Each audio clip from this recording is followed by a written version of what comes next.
আওয়ামী লীগ এমন একটি দল ছিল, তাদের ঈদ, চাঁদ, পূজা, পার্বণ কিছুই তারা মানত না। সভ্যতা, ভদ্রতা, নম্রতা কোনো কিছু ছিল না।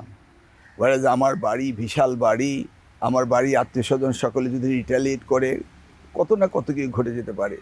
কিন্তু তারা জানে যে আমরা রিটালিয়েট করব না, তারা জানে যে আমরা পাল্টা আক্রমণ করব না, সেই জন্য এগুলি করতো। আজকে সেই ভয় নেই, সেই ভীতি নেই। সেটি হচ্ছে উৎসবের মূল কারণ। কোন সময়ের ঈদ বেশি আনন্দের, এখনকার নাকি ছোটবেলার? অবভিয়াসলি বাবা মায়ের সাথে যে ঈদ, সেই ঈদের কি আর তুলনা হয়? আজকে আমাকে দায়িত্ব নিয়ে সব করতে হচ্ছে, আমার স্ত্রী নাজমুনা বেবি, আমার মেয়ে, ওদের করতে হচ্ছে। কোনো একদিন ছিলাম আমরা, আনন্দ করতাম, বাপ মারা সব কিছু করতো।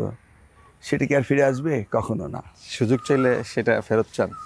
সেটা তো কখনো হবে না।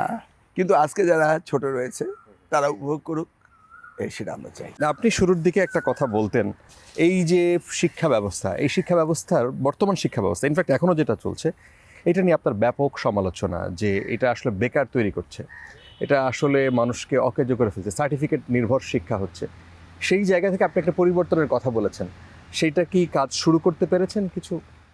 দেখুন, মূলত একটি সরকারের 100 ডেজ হানিমুন পিরিয়ড বা 180 ডেজ হানিমুন পিরিয়ড যেটা, সেটা এই সরকারের যে সমস্ত কর্মযজ্ঞ, যেই কাজগুলো করবে সেগুলি খানিকটা প্রদর্শন করা হয়। সেজন্যই এবার মাননীয় প্রধানমন্ত্রী জনাব তারেক রহমান সাহেব 180 দিনের প্রোগ্রাম দিয়েছেন, এবং সেই জায়গায় আমরা সব তার ইন্ডিভিজুয়াল মন্ত্রণালয় কী কাজগুলো আগামী 5 বছর করবে বা অনাগত দিনের জন্য বাংলাদেশে কোন অবস্থায় নিয়ে যাবে, সেগুলোর স্টার্টিং সিম্বলিক সিমটমিকটাই আমরা দেখাচ্ছি। আমাদের মন্ত্রণালয় ইটসেলফ, শিক্ষা মন্ত্রণালয় 29টি প্রোগ্রাম রয়েছে এই 180 দিনের ভিতরে নিয়েছে? হ্যাঁ, রয়েছে, এবং আমরা করছি। আচ্ছা, তার মধ্যে আপনি যেটা বললেন, এটি হচ্ছে সবচেয়ে বড় বিষয়।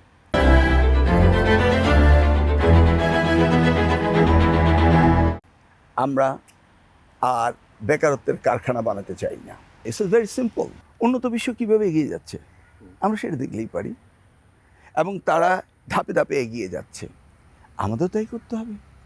কোনো একদিন ধরুন মালয়েশিয়ার ছেলেমেয়েরা আমাদের এখানে লেখাপড়া করতে আসতো, আজ আমরা যাচ্ছি মালয়েশিয়া এডুকেশন হাবের জন্য। আমরা কি পারি না? আমাদের শিক্ষক রয়েছে, প্রচুর মেধাবী শিক্ষক রয়েছে, বিদেশি ডিগ্রিধারী শিক্ষক রয়েছে, আমাদের প্রচুর মেধাবী ছাত্র রয়েছে। শুধু দরকার সরকারের সদিচ্ছা, এবং সরকার এটাকে ওই মেকানিজমে ফেলে দেওয়া, যেখানে আমরা কর্মমুখী শিক্ষা ব্যবস্থা হবে, নেট বেস এডুকেশন হবে, ইন্ডাস্ট্রি একাডেমির লিঙ্কেজ থাকবে, স্কিল ডেভেলপমেন্ট হবে। এই বিষয়গুলোকে আমাদের গুরুত্ব দিতে হবে।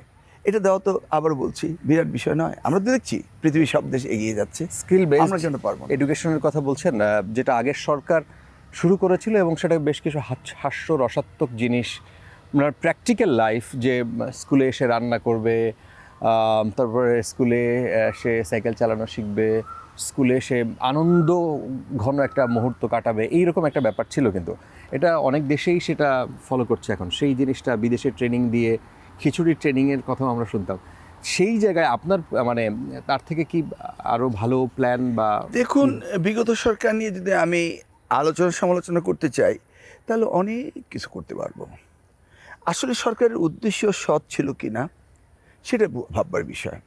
একটি সরকার 17টি বছর দায়িত্বে ছিলেন, তারপরে যদি কোনো পরিবর্তন না হয়ে থাকে, তাহলে নিশ্চয়ই সেটা নিয়ে সমালোচনা করে আমরা সময় নষ্ট করতে রাজি না।